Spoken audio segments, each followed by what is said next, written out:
CBN em Foco. Apresentação: Carlos Andreasa e Marcela Lorenzetto. Bom dia, meus amores, CBN em Foco no ar. Eu já ia começar o programa falando sem o microfone. O microfone estava lá em cima, eu enchi o peito, ia soltar um bom dia, meus amores, sem microfone. Este é o estado mental. Vocês não queiram saber a resenha aqui nos bastidores nesse estúdio antes do programa começar? Culpa de Frederico Goulart, que está aqui. Ricardo Porto também, Laerte Afonso. Vocês, por favor, não contem pra ninguém que eu tô falando aqui, pelo amor de Deus. Marcela Lorenzetto, que queria muito participar dessa resenha. Como vai você? Esse é o problema de estar longe, né, Andreasa? Eu perco essa resenha de início de programa. Mas tudo bem, a gente faz a nossa resenha no grupo do Zap também, tá bom? Bom dia pra você, bom dia a todos que acompanham o CBN em Foco. Cadê as joias, Tchela? Ah, sem joias, né, Andreasa? Estão retidas na receita. As joias do... E o segundo pacote das joias que o príncipe mandou pra você lá? O primeiro ficou retido, e o segundo? Tá onde, Tchela? Pois é, ainda tá retido, Andreasa. Você sabe que não chegou, vou ter que ir lá pagar. Mas é que, como tem que pagar metade do valor, aí a casa caiu, né? Tá faltando um almirante Bento pra você, hein, Marcela Lorenzetto? Ai, tá, viu? Vamos falar disso depois, hein? Vamos falar disso depois. Antes disso, vamos acionar Brasília, Felipe Igreja, pra falar do pacote Juscelino, que é o juscelinismo, né? O juscelinismo, que na verdade é um desdobramento do alcolumbrismo. Homenagem a Davi Alcolumbre, seja como for, para hoje ou para amanhã, mais cedo ou mais tarde, por enquanto fica Juscelino Filho, e Lula ainda vai se encontrar hoje com outra ministra do União Brasil. Ainda tem o Valdez Góes, que é do União Brasil, mas não é do União Brasil, também é do Alcolumbre. Daniela do Vaguinho não é do Alcolumbre, é problema do Lula. E continua ministra. O Felipe Igreja, bom dia. Conta pra gente aí o pacotão alcolúmbrico, por favor. Bom dia, Andreasa, bom dia, Marcela e todos os ouvintes que nos acompanham. Pois é, o ministro Juscelino Filho fica, mas hoje o presidente Lula tem uma outra conversa com outro ministro, outro nome do União Brasil envolvido em denúncias que ocupam o ministério. Dessa vez, Lula vai se encontrar com a ministra do Turismo, Daniela Carneiro, suspeita de ter ligação com milícias na Baixada Fluminense, no Rio de Janeiro. Mais uma vez, o encontro está aqui na agenda oficial do presidente Lula, encontro às 16h no Palácio do Planalto. O Lula tem afirmado que viu apenas fotos da ministra ao lado de milicianos, mas que se surgir um elo mais forte entre a ministra e os milicianos, a Daniela poderá sair do governo, mas ao que tudo indica hoje, assim como no caso de Juscelino, a ministra Daniela Carneiro, embora seja cobrada pelo presidente, deve permanecer no governo. A ala política do PT, que é encabeçada por Gleisi Hoffmann, vinha defendendo aí a saída de Juscelino, de outros nomes, diante de denúncias do uso de verba pública para fins pessoais, mas Lula acabou optando pela manutenção do ministro e ouvindo ali aquela ala mais próxima dele, dos ministros palacianos que atuam ali no Planalto, ficam a metros ali do gabinete do presidente Lula. E essa decisão foi tomada porque ele não quis, neste momento, correr o risco de perder votos do União Brasil no Congresso. A bancada tem 59 deputados e 9 senadores. Ontem, inclusive,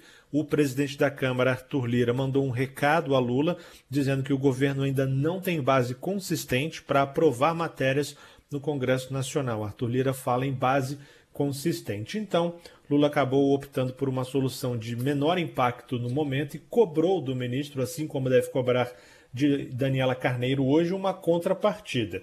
Ele quer que os nomes do União Brasil trabalhem junto às suas bancadas para garantir uma coesão dentro do partido, ou pelo menos o maior número de votos possíveis dentro do partido, em apoio às pautas que são consideradas prioritárias para o governo, como a reforma tributária, o novo arcabouço fiscal, e a expectativa é que até o final do mês, início de abril, essas pautas comecem a tramitar lá pelo Congresso Nacional. O líder do PT na Câmara, deputado Zeca Dirceu, inclusive, concordou que o governo precisa de uma base ampla no Congresso, então ele apoia essa decisão de Lula. União Brasil é um partido muito importante. O nosso governo precisa ter uma relação ampla no Congresso Nacional, precisa de uma boa relação com a União Brasil. Eu tenho feito e vou fazer de tudo para construir, ajudar nessa relação da forma mais respeitosa possível, sem pré-julgamentos e sem nenhum tipo de polêmica pública que não seja pertinente. Nesse momento, então, Andreasa e Marcela, acabou vencendo aí essa ala que vem defendendo uma postura de maior cautela com a União Brasil neste momento. Ali os auxiliares palacianos ali próximos ao presidente Lula eles têm defendido esse tom de cautela, embora a gente saiba que é muito difícil conseguir uma coesão da bancada do União Brasil. No Senado mesmo, por exemplo, o União Brasil abriga Sérgio Moro. Difícil achar que o governo vai contar com votos de Sérgio Moro para aprovar o que quer que seja, e na Câmara tem outros nomes que foram aliados a Bolsonaro ou que se elegeram, inclusive fazendo campanha em cima das pautas bolsonaristas. Eu lembro que na época da definição dos ministérios, conversando com alguns integrantes do União Brasil, eles, muitos até nem tinham muita expectativa porque sabiam, alguns falavam comigo assim, olha, realmente, mais da metade do meu partido a gente sabe que não votou no Lula. Mas estamos aqui, enfim, tentando alguma vaguinha nesse governo, alguma situação. E é o que vem prevalecendo nesse momento, essa tese de que é possível tentar construir uma união com a União Brasil.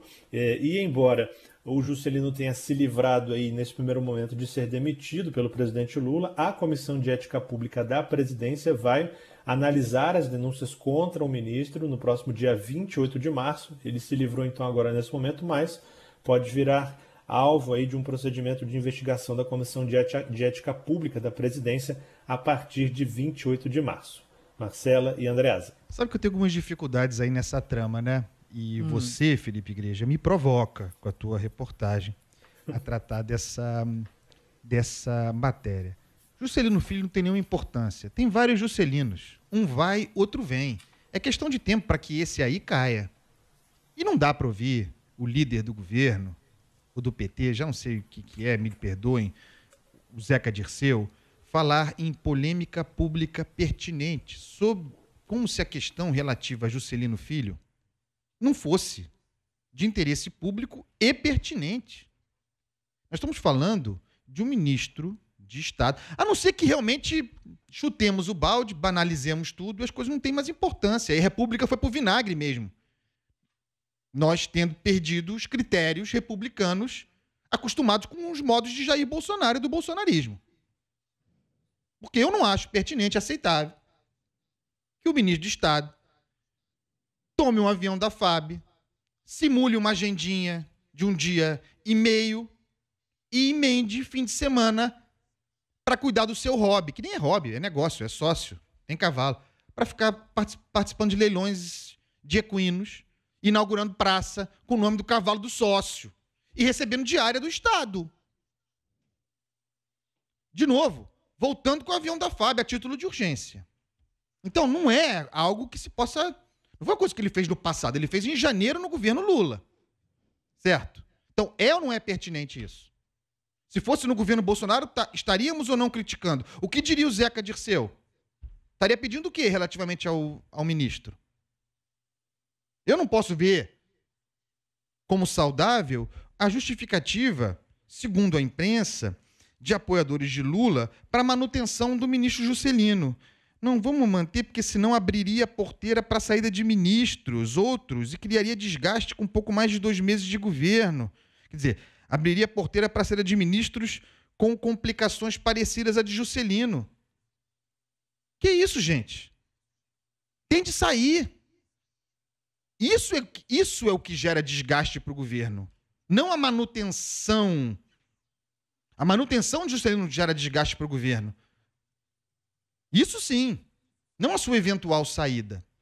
Do ponto de vista político, do ponto de vista de voto no parlamento, vou repetir aqui o que tenho dito todos os dias. União Brasil não entrega. Não dessa forma convencional. Toma aqui 1, 2, 3, 4, 10 ministérios e vocês votarão em mim, apoiarão as minhas pautas em bloco. Isso não vai acontecer porque a União Brasil não existe como partido. É uma federação de patrimonialistas. Então tem o Elmar Nascimento, tem o Davi Alcolumbre, tem o Luciano Bivar, tem o ACM Neto, tem um monte de gente diferente entre si, com pautas eventualmente convergentes, mas que vão negociar caso a caso. Pode entregar 10 ministérios, vai chegar na hora da votação e União Brasil não votará em bloco no governo, com o governo, e para votar numa possível maioria, cobrará, independentemente de ministérios, outros arranjos miúdos. Vai ser votação a votação. Vale a pena esse sacrifício pelo apoio dessa federação? Porque partido não é.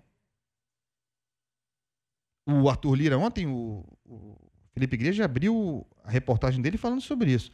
Mandou um recado. Na verdade, reservando o mercado. Não está preocupado com o Juscelino Filho. Está preocupado em que haja trânsito de Juscelinos. Repito aqui, sai um, vem outro. Não faltam Juscelinos aí. Mandou um recado. Precisa dar um tempo para o governo se estabilizar internamente. Vejam que o Arthur Lira, presidente da Câmara, está dizendo que o governo não está estável internamente. Olha aí. Diz também que o Congresso tem hoje uma atribuição mais ampla, mostrando os poderes e deixando claro que o governo não tem voto hoje. Nem para aprovar a votação ordinária. Imagine emenda à Constituição. E com isso, Juscelino vai ficando. Será que o governo entra nessa jogada? Será que para ter os votos do União Brasil é preciso se sujeitar a isso? Eu acho que não. Felipe Igreja, muito obrigado. Um abraço. Até mais. Valeu, Felipe. Andreasa, deixa eu fazer um merchan rápido aqui da sua coluna hoje do Globo, Opa. Diamantes Vitalícios. O que é isso? Porque é bem o que você falou, né? Eterno é o uso do Estado para abrigo de interesses privados. Esses sim são os diamantes eternos. Agora a gente pode passar para as próximas joias, vai? Vamos falar das joias da joia. Deixa eu botar os óculos aqui, tá feia a coisa, gente. Eu não tô enxergando nada. Eu peguei o papel aqui, olhei, não distingui uma linha, uma letra. E olha que a letra que o Ricardo manda pra gente, o Ricardo Porto manda é grande, hein? É grande, não precisa me esculachar também, né, Tchela? No escândalo das joias das Arábias, a Receita Federal agora vai investigar um segundo pacote que teria entrado ilegalmente no país, entregue à presidência da República. Depois, hein? Tem um ano de ato aí dessa joia em algum canto, no escaninho do Ministério das Minas e Energia. Esse pacote continha um relógio, uma caneta, um par de abotoaduras, um anel e um tipo de rosário, todos da marca suíça Chopard. Os príncipes árabes têm bom gosto, só dão Chopard, hein? Barbaridade.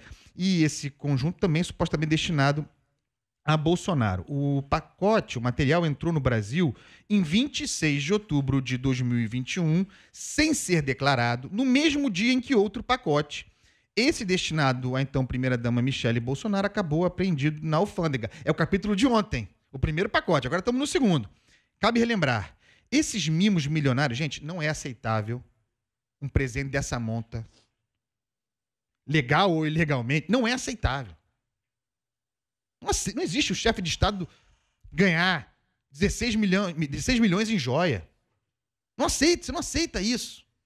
Enfim, esses mimos milionários foram presente da ditadura da Arábia Saudita e trazidos pela comitiva do presidente Bolsonaro, da qual o então ministro Bento Albuquerque, almirante de esquadra.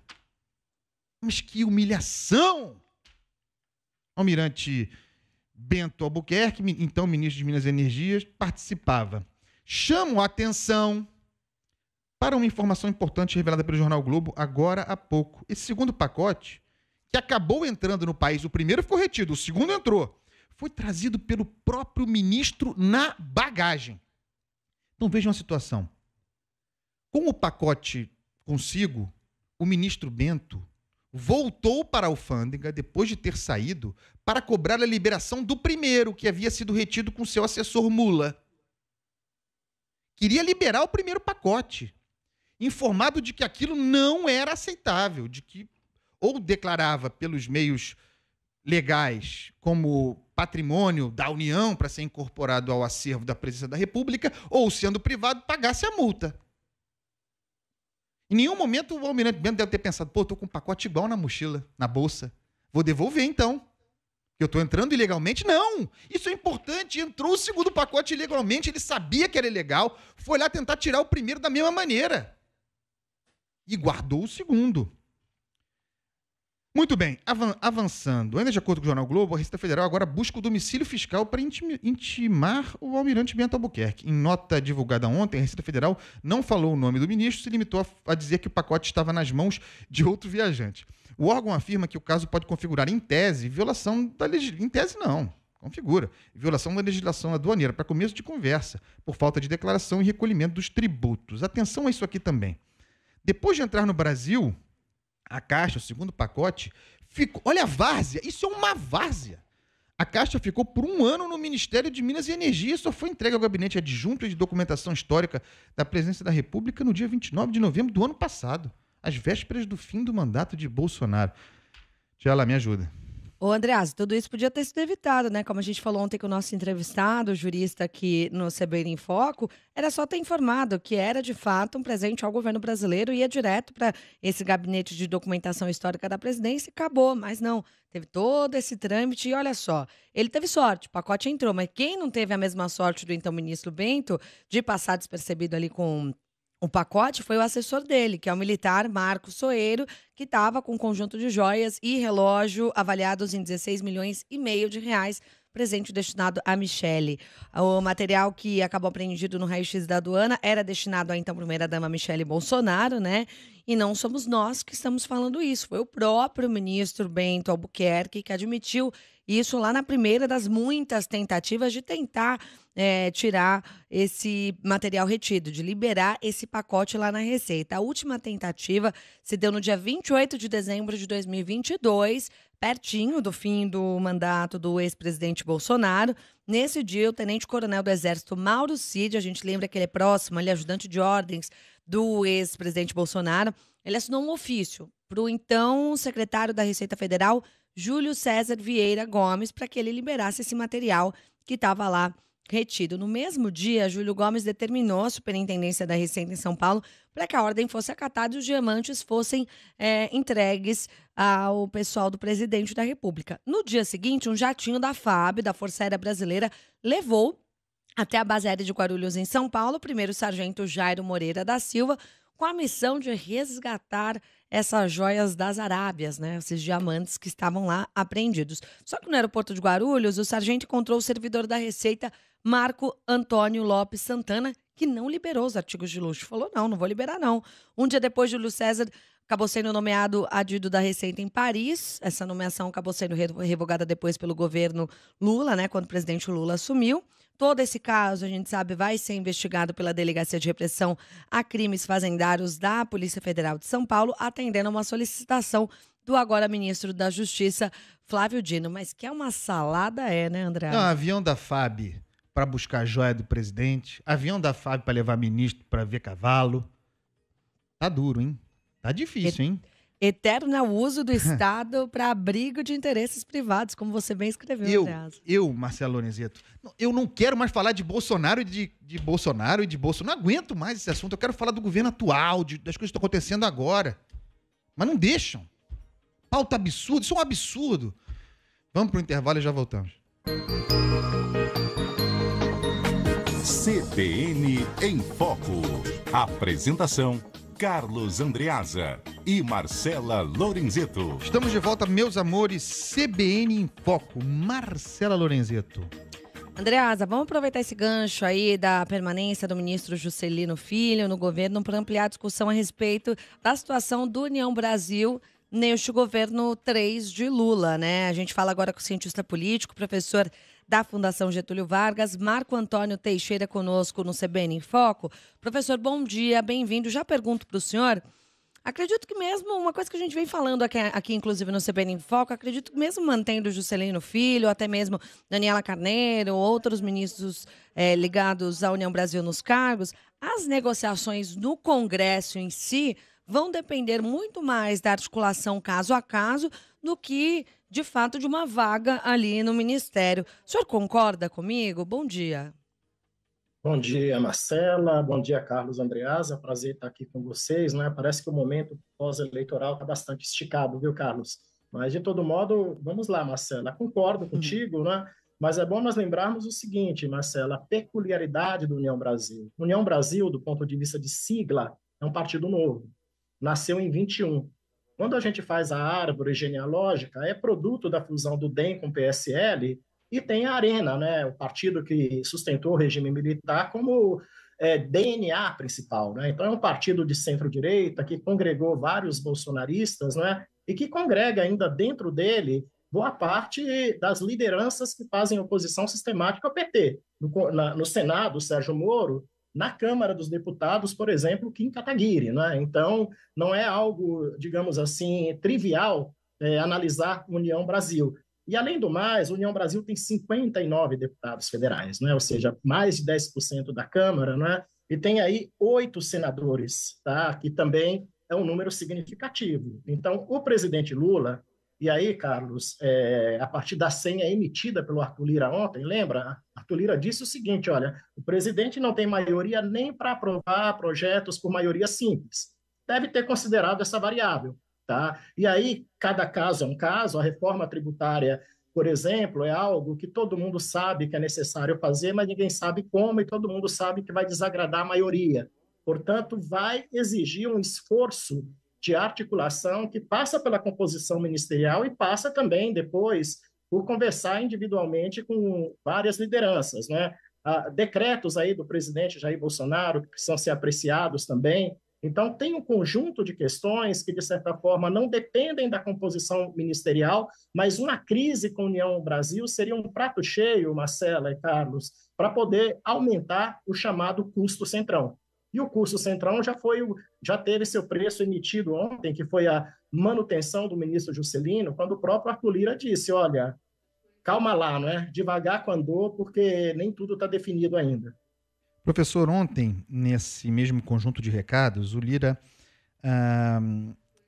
se referiu ao Congresso como tendo hoje, para se dar importância ao que lidera, o Congresso teria hoje uma atribuição mais ampla.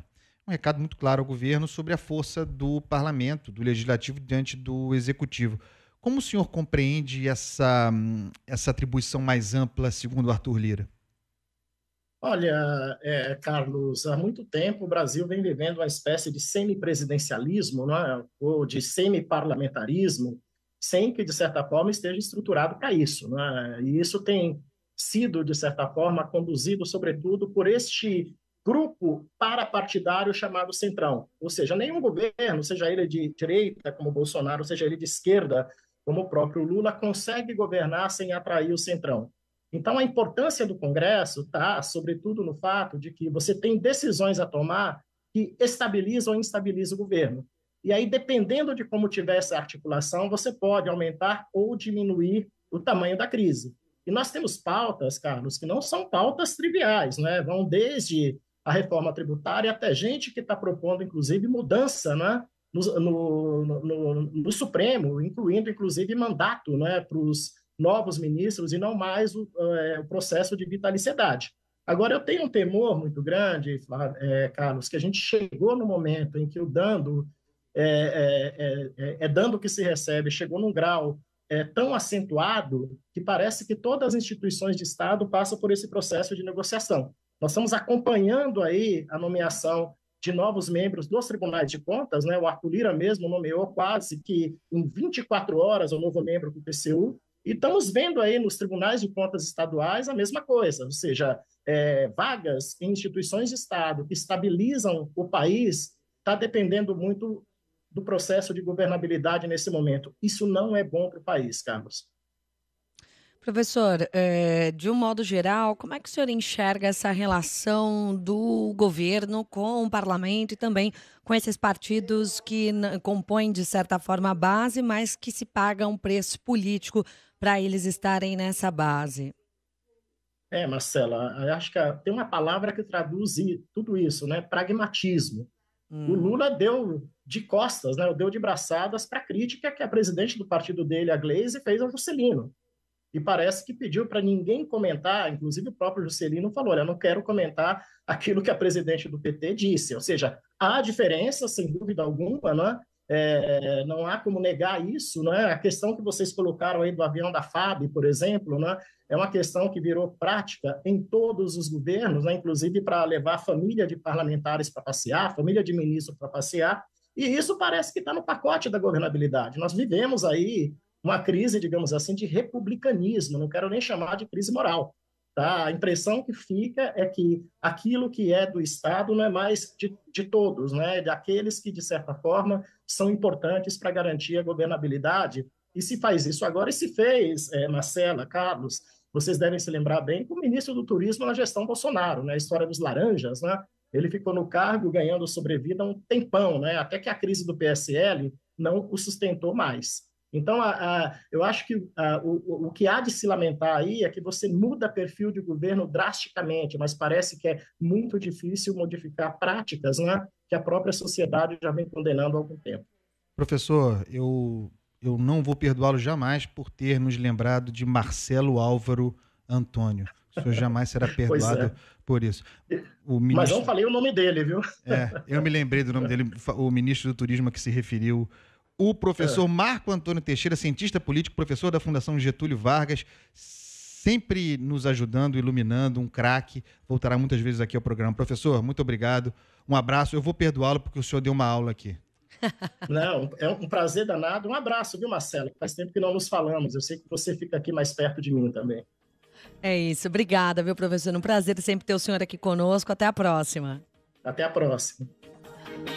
Andreasa, não há tempo para mais nada, mas amanhã tem mais CBN em Foco, prometo. Então tá bom. Tinha muito mais coisa para falar, mas tudo bem. Amanhã eu falo. Um beijo. Tchau. Beijo. CBN em Foco. Apresentação: Carlos Andreasa e La Lorenzeto.